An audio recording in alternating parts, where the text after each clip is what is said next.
What's happening there, YouTube? Genji here, and if it looks like things are a little broken here on the main assembly line with our thermal capacity being at 5,500 out of 2,900, it's because I'm not playing the base version of the game, I'm playing the new public test of the Content Update 1 that dropped on Steam today. And while things are largely the same, it has done a complete overhaul of the way that a lot of the manufacturing, thermal, and unlock systems work. So let's take a look at exactly what I found that has changed between the main version and this new content update.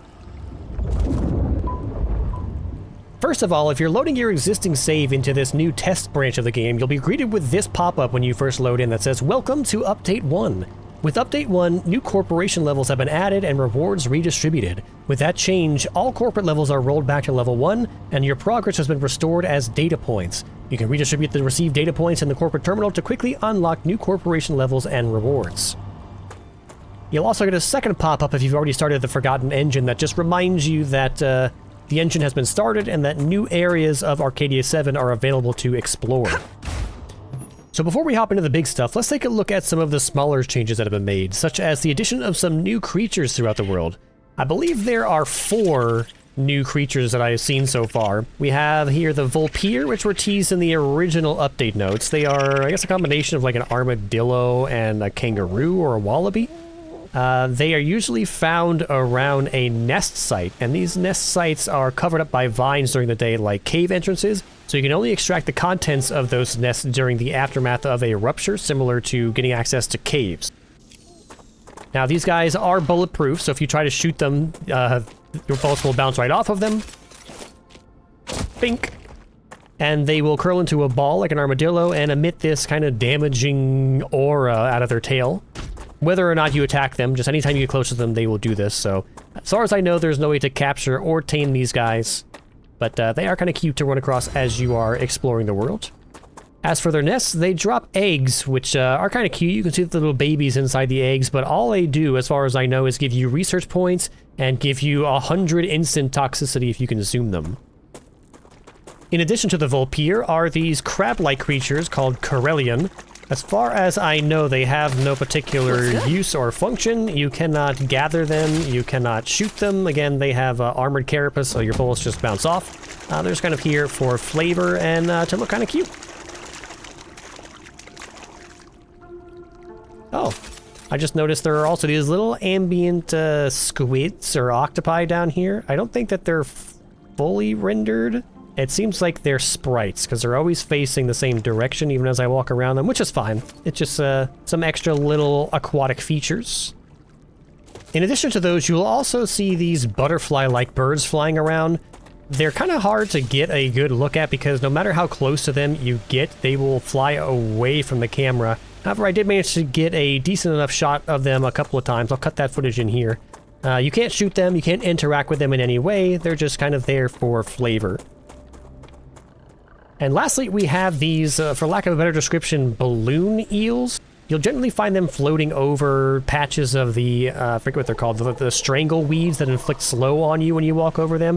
But these guys are interactable. You can shoot them, and they will attempt to flee from you when you approach. So, regardless of whether you're using the drone or walking up in person, if you get close to these guys, they will begin to blink before hopping into the ground and then disappearing completely.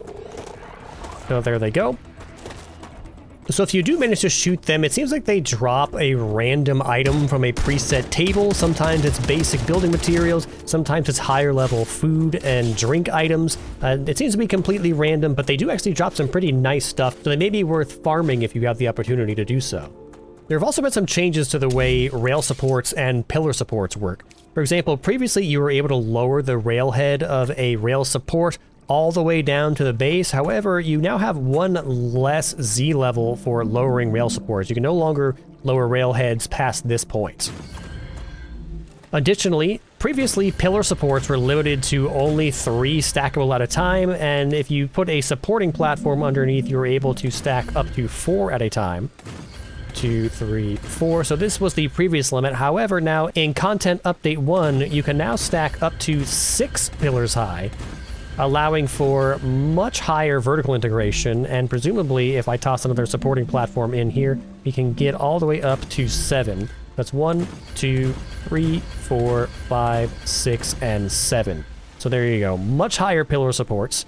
And previously, if you were to cap off a pillar with a platform, you were no longer able to put pillars on top of that platform. However, that has now been changed, and you can continue to toggle back and forth between platforms and pillar supports, which will allow you to actually extend platforms off to the side of pillars, where previously you were not able to do that. You had to go all the way to the top of the pillar in order to begin extending platforms out from it. You can now do that at any interval along the pillar where you have placed a platform. Let's go take a look at the corporate terminal to see what the new levels are and what we have available to us. And the very first thing you'll probably notice is that dash is no longer unlocked by default. If you press Alt, nothing will happen until you go to the corporate terminal and unlock the dash action through the Griffiths Blue Corporation rewards. But starting from the top, let's take a look at, we'll start at square one, Future Health Solutions. So some of these will be familiar to us, and some of these are going to be new. I think the first thing to notice is that the rewards now go beyond tier 10, all the way to level 14 in some instances, and that a lot of these reward tiers are actually rewarding us raw quartz ore as a reward. But starting from the top, we have for Future Health, Regeneration Chamber, Med Tool, Lem Station, Food Station, Helium-3 Extractor, Inventory Upgrade, Pressurizer, which is the renamed version of the Refinery, Sulfur Extractor, Compounder, some LEMs, and here we hit our new manufacturing buildings. We have the Oil Extractor and the Refinery, which are used for extracting and processing Powerium, which we'll get into a little bit later in the video. Some more LEMs, and then Quartz Ore as high-tier rewards. For Selenium Corporation, we have the Fabricator, Inventory Upgrade, Furnace, Recycler, which is a new building. Recycler recycles items into various building materials. We'll take a look at that. A LEM, the Mega Press, and the Mega Press and a lot of the higher tier manufacturing buildings now have some new items added to them, which we will take a look at a little bit later. Quartz Ore, another new resource acquisition building, the Laser Drill and the Pyro Forge, which are used to gather and process Goethite ore. The Assembler, which again has new recipes added to it. Some LEMs, and then new assembly buildings. We have the Constructorizer, which is all new recipes, and the Facturer, which is again all new recipes, all very high level constructions. And then again, 2 levels of just raw quartz ores rewards. From Griffiths Blue, we have the Equipment Upgrade Station, our Dash, the Grenade, War Bonds, Defense Turrets, War Bonds, Inventory Upgrades, the Defense Tower, War Bonds, Quartz, LEMs, Quartz, Quartz. Not a whole lot new in Griffiths Blue. From Moon Energy, we have the Recipe Station, the Map, Extendable Walkways, the Development Station, which is one of the new major progress buildings used in the game. This is used to unlock improved versions of buildings that can be placed on a wall. It has to be placed inside a habitat. This will be used to take many of our existing buildings from the base tier level 1 and unlock new, more efficient, higher level versions of those buildings. So we'll take a look at that a little later in the video as well. We have LEMs, base core amplifiers, more LEMs, wind turbine V1, quartz, inventory upgrade, LEM, chemical generator, which is a new building. This is a high-tier energy production building. An advanced power generator burns chemicals from the atmosphere to create electricity, and it gives us 6,000 megawatts of electrical output. We will take a look at that. And then again, quartz as our high-level rewards. Now you'll notice there was only a version 1 of the wind turbine and no version 2 of the solar panels. That's because you will only ever unlock version 1 of buildings from the corporate terminal from now on. Any higher tier versions of buildings that you had access to before, such as the version 2 storage depot, version 2 rails, so on and so forth, are all now accessed via the development terminal. And finally, Clever Robotics, we have personal storage, storage depot V1, the building drone, MULTIRAILS, which is going to be the big one. Everybody wants to know if the multi-rails have been fixed in this content update. Spoiler alert, they may or may not be, depending on your game, but we'll get into that a little bit later. The new Ziplines, which have been highly anticipated for zipping around the map quickly. We'll take a look at that. The cargo dispatcher and receiver. A new rail connector, the Radial rail connector, which gives us 8 outputs. The teleporter, which used to be accessed from activating the Forgotten Engine, is now just unlockable via Clever Robotics at level 9. Then Multi-Rail 5, Quartz Ore, Multi-Storage, and Quartz Ore as our highest tier unlocks. So all of my existing unlocks have been converted into research points. We now have 3 million research points. But what we're going to do is, instead of using our existing save and trying to unbreak everything, I'm actually going to start a new save where we're going to build up a quick factory line from scratch up to, I think we're probably going to need access to intermediate building materials. So let me speed run production of intermediate building materials on a new assembly line in a new game. And then we should have access to explore all of the new stuff available to us. So I'll see you in just a minute. Real quick here, guys, if you want to try out this public test branch for yourself, you cannot simply update the game and start playing. You have to go into Steam, right-click on StarRupture, go into Properties, select Game Versions and Betas, and then switch yourself from the public version into the public test branch. It'll go through, I think it's about a 4 GB update, and then when you next run the game, you will be on the test branch for Content Update 1. Temperature returning to normal. The first thing I should mention before we get started on anything is that if you are playing on the PTR branch of the game, if you manually save your game, make sure that you are standing on open, unconstructed ground, because if you save while standing on any kind of constructed building or platform, regardless of what it is, when you reload your save, you will be inside of that building standing on the ground. This used to only happen if you saved when you were standing on an extendable walkway. The player, I think, would load in before the extendable walkways were loaded in, and so you would just fall through the extendable walkway, and you could potentially get stuck in or under the extendable walkway, but now it happens with pretty much everything. So I've had to destroy a number of very important things throughout my construction of this new save, so just keep in mind that if you're on the PTR branch, don't save while standing on anything that you've built. Okay, so here we have a brand new assembly line that runs up to inductors and glass and titanium housings just to give me access to intermediate building materials. But the first thing that I would like to point out is that, yes, I've saved and reloaded numerous times, restarted the game after a couple of crashes, and from what I can tell, Rail V3s all seem to be working properly now, so there's no more rail hopping. However, I have had some conversations on the StarRupture subreddit where not everybody is seeing this. There are some people who are still reporting that their rails are broken, so this may come down to your individual system, although I cannot verify if the people that are having the rail issues still are using existing saves or if they have started new games. So all I can report at the moment is that, at least from my experience, if you are starting a new game on the test build of StarRupture, your Rail V3s will be functional the way that I assume they were always intended to be. So we can see that Rail 3s are working, but let's also check if Rail 5s are working. Alright, I set up a quick test here, connecting 5 storage depots through a Rail 5 support, or a 5 rail support, to a storage depot of the same type of item on the other side. So we know that when I connect power to this, that the items will start flowing, but I'm going to save and then reload once all of this starts flowing through. Everything is taking its own individual path here. So we're going to save and reload the game right here. And here we have it. Everything is still using its own individual rail. Incredible. So I think we can definitively say that these rails are fixed. So let's take a look at the new zipline system. So this adds 2 new buildings to our construction menu, the zipline pole and the zipline, that work similar to a rail support and a rail. The zipline pole has 2 adjustable dimensions, just like a rail support. You can adjust the height of the base and the height of the rail itself. And this has, what is this, 1, 2, 3, 4, 5 adjustable positions. We'll drop this on the lowest position. And if we go into drone mode here, we can go up to 25 tiles per stretch of zipline. So if I grab this zipline here, we can connect to either the front or the back of the zipline. So if I grab onto the front here, it'll give us a new pole to place.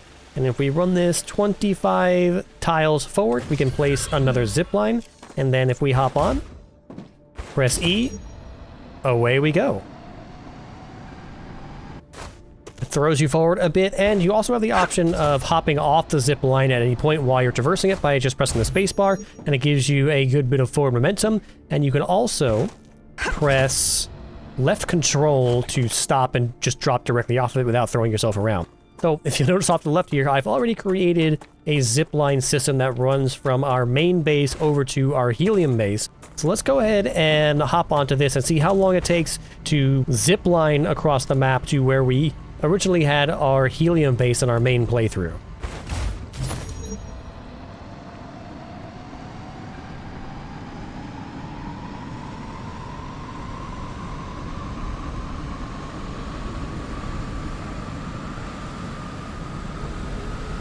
Now we are going to have to make some adjustments here. There does seem to be a bit of a, I don't know if it's to call it a bug, but there is some quirkiness with how the rails connect through the rail support, or the zipline support. If the zipline comes in at too steep of an angle, even though it's still legal for you to place, it will kick you off of the zipline and force you to remount.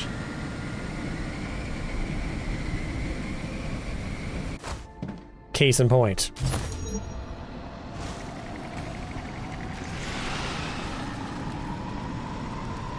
Later, suckers. Oh, nope. Come on. I'm trying to run away. I think this particular stretch has a lot of these. Your best bet is to try to place these in as straight of a line as you can and not do this zigzag back and forth. It's not always an option depending on what kind of terrain you're trying to get through.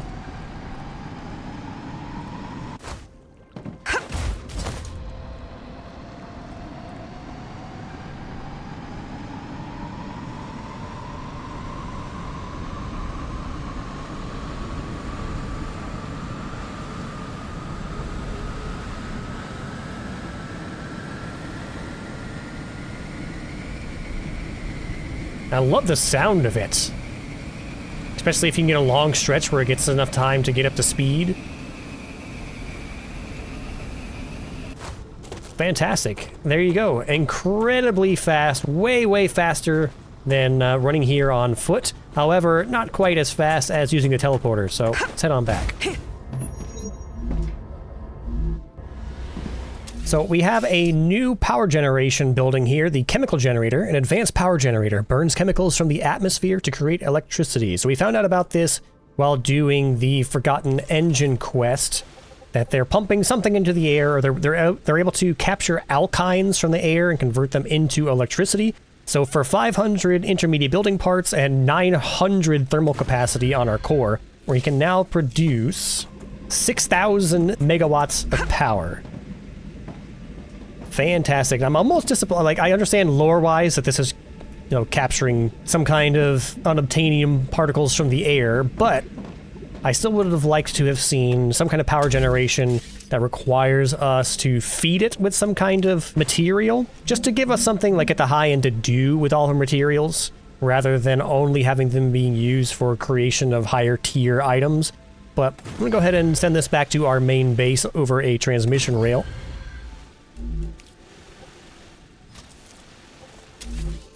We have a radial rail connector. A connector for drone rails allows for the extension and splitting of their paths by creating up to 8 rail connections in a radial pattern, as we can see. So what does this... How do these diagonal connections work now? This is going to be interesting because you can't really do diagonal connections in this game. So it's really going to be more of a... I mean, unless you connect these to other radial connectors, there's going to be some kind of awkward bend on this, because we don't have a 45-degree rail. So yeah, there you go. We can now connect up to 8 rails with a single connector. I'll have to see if there's a purpose for this, because this isn't like a multi-rail connector, so you're not really supporting transportation of 3 to 5 different materials on the same connector. These all work as one gigantic rail connector, so this is for having one input that feeds multiple different machines, which is going to be interesting given the rail capacity limits. Like, you can only... Well, I guess you could have multiple rails feeding this. You could have, say, two 480 rails feeding into this, and then 6 more, like, 120 rails feeding off of this. So you have to do some distribution here, but okay, there are potentially some uses for this, but a very awkward connector, in my opinion, at the moment, until I find something that this can be used for. Okay, let's go find these new resources. Okay, so this is... Let's see, the starting orbital lander is here, so this is almost due south. Slightly, it's like south-southwest of the starting lander. And here we have... I guess this is done with laser drill, goethite. So here we have a laser drill online over a goethite node. And this is going to extract into our little storage depot here. Let's take a look at it. Very gnarly looking. I like the way this looks. It's very, very power hungry. I needed just an obscene number of basic solar panels to get this running. But here we have goethite ore. Now, I'm going to go hide from the sun for a moment. That's cool. Look at that. It's like the Death Stranding fluid. Okay, so this gives off major heat. This is like a tar pit, so we're gonna have to put an oil extractor in the middle here via drone. So we have to drop one of these in here, up to 4 of these in here, and then do a maze to get them out of here. So let's grab a rail.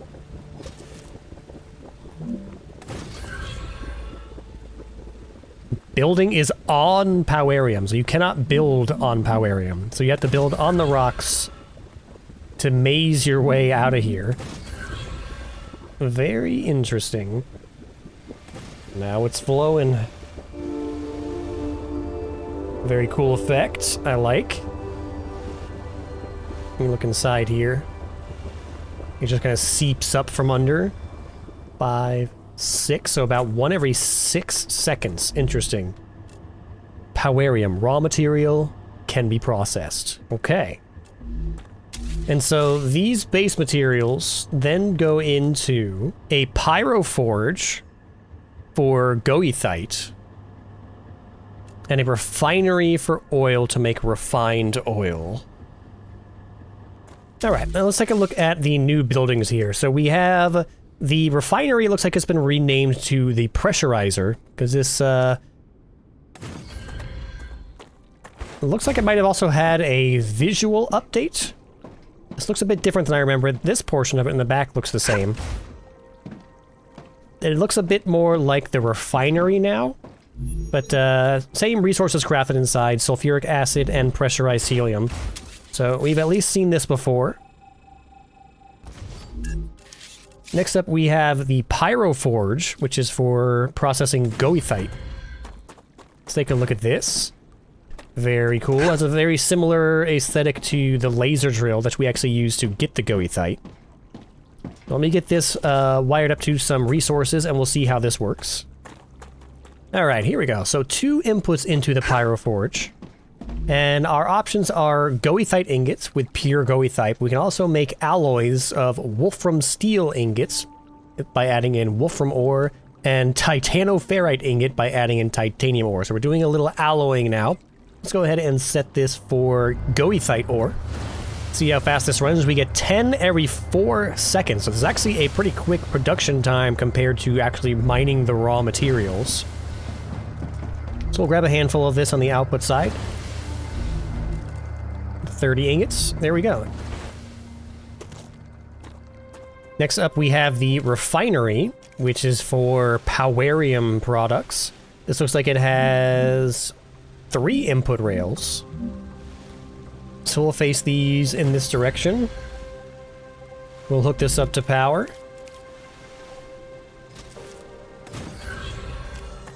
Quite the thermal capacity hit on this one. It's a big building. We're definitely not going to be able to fit this one in our mega assembly line. This is going to require some dedicated manufacturing space. Wow. Okay, let me get this hooked up to some input and we'll see what it can make. Input. There we go. It's actually already flowing, interestingly enough. I have not selected any recipe. Oh, I guess there's only one recipe.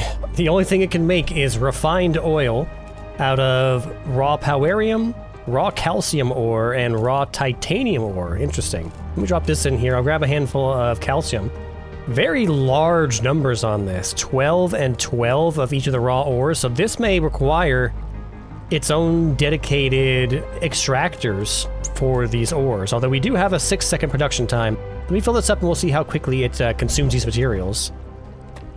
Alright, let's fill her up. 100, 100, here we go. This is going to get less than 10 cycles on a whole stack. And here we go, refined oil as our output. So we'll have to see what uses this later down the line, but there you go, that is the refinery at work. Now then, on to the new pure assembly / manufacturing buildings. I did notice before I place any new buildings here that our original selection of manufacturing buildings have some new additions to them. So they're the same up until the Mega Press. If I place a Mega Press here, it looks like we have some new recipes available. On top of our normal recipes, we now have a reinforced frame that uses titanoferrite ingots. We have reinforced housing that uses wolfram steel ingots. Goethite lattice that uses pure goethite ingot and then the 2 alloys. A heat shield, which has some materials that I'm not even familiar with. Aerogel, uberfilament, epoxy, and a reinforced frame. And then an ion stabilizer, which takes epoxy, liquid helium, onboard instruments, and explosive charges. The compounder also has some new additions. Let's take a look. We have the same up until goethite powder, which uses goethite ingots, pressurized helium, and calcium powder. Epoxy, liquid helium, goethite powder, and synth resin. Substance number FHS135493, which is sulfuric acid, goethite powder, and liquid helium. Plastic. I'm surprised it took this long to get this into the game. Plastic seems like one of those, like, essential crafting game materials, but this is made out of refined oil, sulfuric acid, and chemicals. Okay. Basic fuel. See, this is what I would imagine being used for, like, a generator building. You have to produce a bunch of basic fuel to feed into your generator to produce a bunch of energy that runs your machines. This is made out of wolfram powder, goethite powder, and liquid helium. Organic compound from sulfuric acid, refined oil, and epoxy. Aerogel from goethite powder, calcium powder, and liquid helium. And then synthetic protein. Organic compound, substance, FHS135493, and sulfuric acid. And now on to the new buildings. We have first the Constructorizer. Very interesting name. Ooh, it's like a big version of the assembler. It kind of combines the aesthetics of the Pyro Forge with the assembler. Very cool. I would like to see this run. Unfortunately, it looks like it takes... This is a very high tier manufacturing. This takes only brand new materials that we've not seen yet. So I'm not going to get this running here in the quick overview. But it looks like we have available scaffolding, quantum tranquilizer, anti-radiation covers, nano syringe, airlock, carbon sonar, RTSC, RNA stabilizer, ion thrusters, and rocket fuel.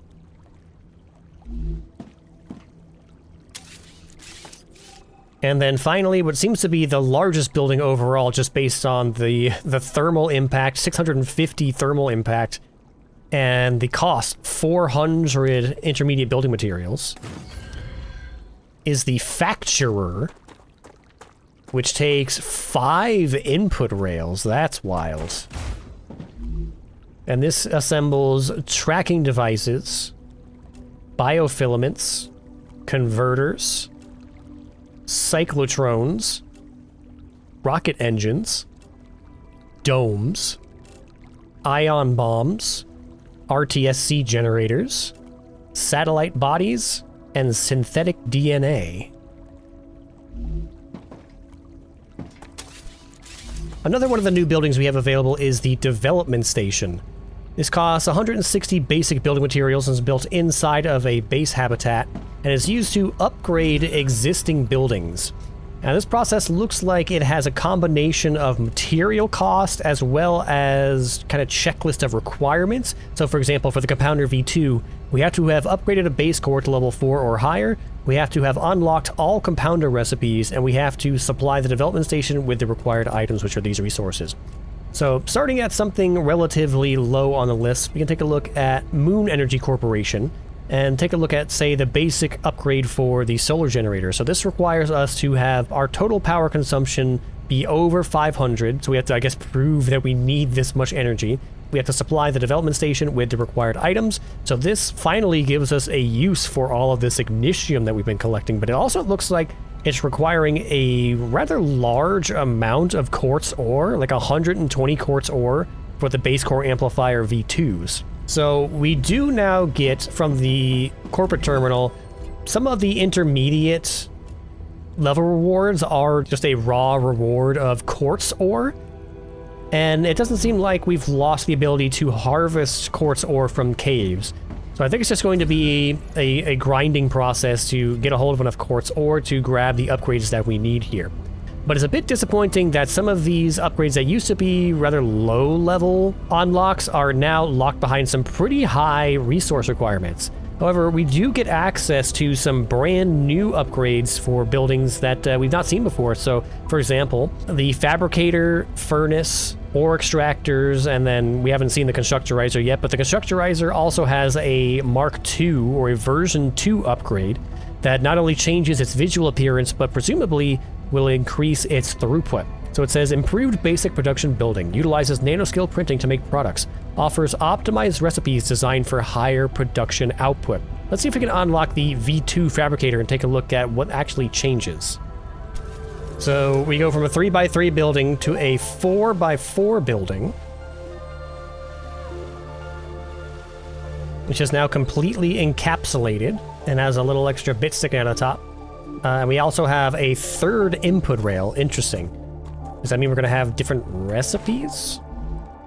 So we have a Titanium Rod Plus, which requires 2 titanium bars and runs at 4 every 2 seconds, compared to 1 titanium bar that runs at 1 every 2 seconds. So this is a 1-to-1. For every titanium bar, we get 1 titanium rod every 2 seconds.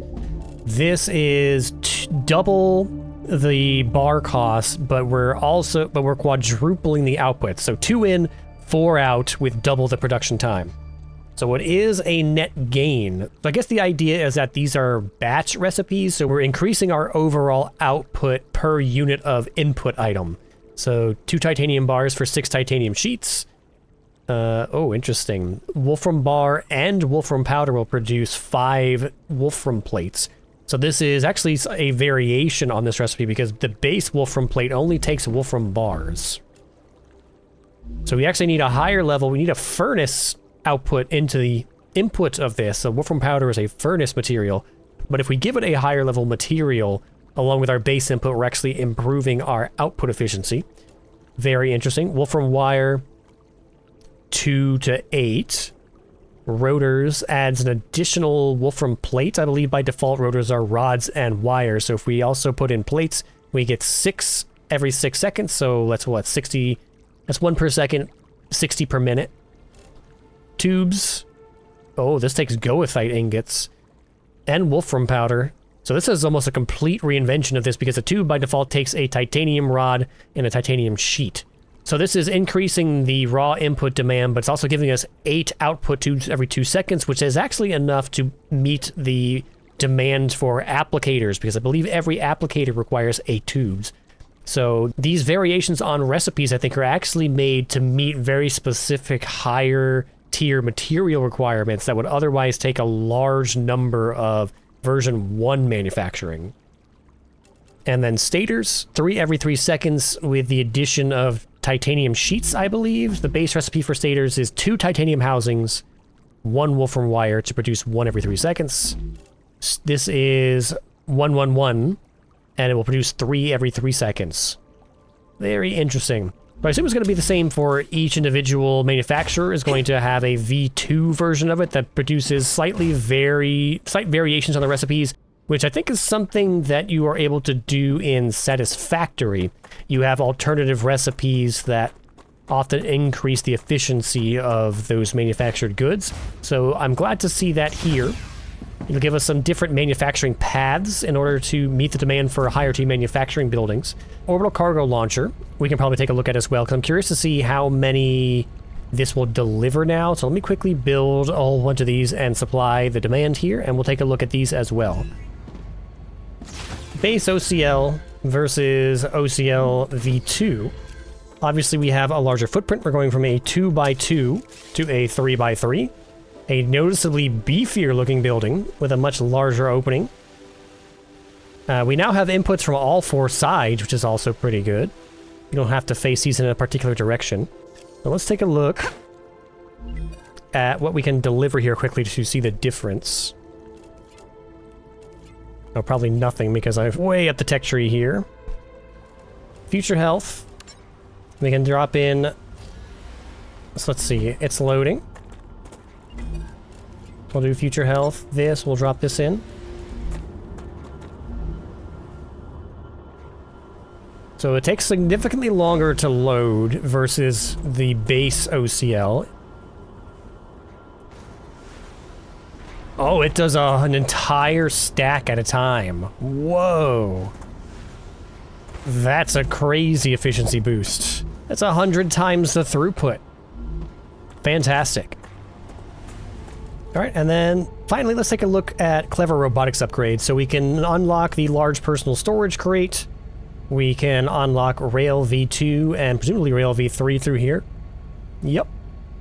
Length of drone rails built. Okay, so here's Storage Depot V2 is in here, and then our expandable storage is also in here. So by default, the only thing you get access to natively from the unlocking through the corporate terminal is a base Storage Depot V1. Everything else has to be unlocked through the development station. We also have the Recycler, which recycles items into various building materials. So if we take a look here, we can drop in pretty much any kind of resource, any kind of building material, and it looks like it all gets recycled into elementary building materials, regardless of what it originally was. So let's chew up these tubes here.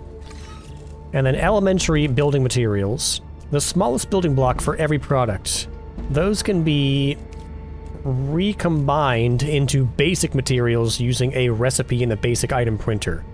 So that you have to unlock from the recipe station. So basic item printer, basic building material, and we can insert 2,000 of those to unlock the ability to basically convert any excess materials through the recycling station into basic building materials.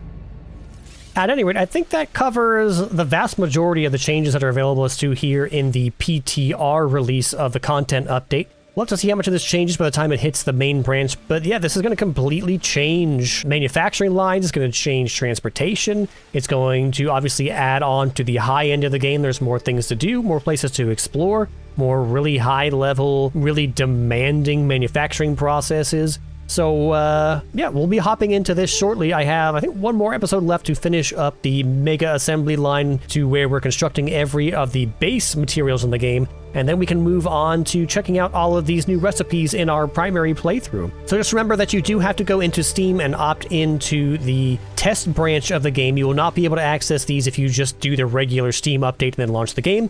And I would recommend that you do this on a new save, because if you load in one of your existing saves, it pretty much breaks everything. All of your bases will have all of their upgrades reset. All of the buildings now have, I think, higher thermal demands, because when I loaded in my base save, my main construction line jumped from like 2,200 thermal load to over 5,000 thermal load just with the buildings that are already there. So yeah, if you load your base save, you're probably looking to spend more time rebuilding and fixing your existing bases to fit into this new framework than you would if you just started a new game and developed them from scratch. But I'll leave that decision up to you, because that's going to be it for me in this preview of the new content update that's currently in beta for StarRupture. So if you're still with us, thank you for watching. If you're enjoying my coverage of StarRupture, hit like and subscribe. If you want to check out StarRupture for yourself, head on over to Steam and pick it up. And if you want to let me know what you think of the game so far, then hit the comments down below. But whatever you do, I'll see you right here again in the next one. So until then, bye-bye.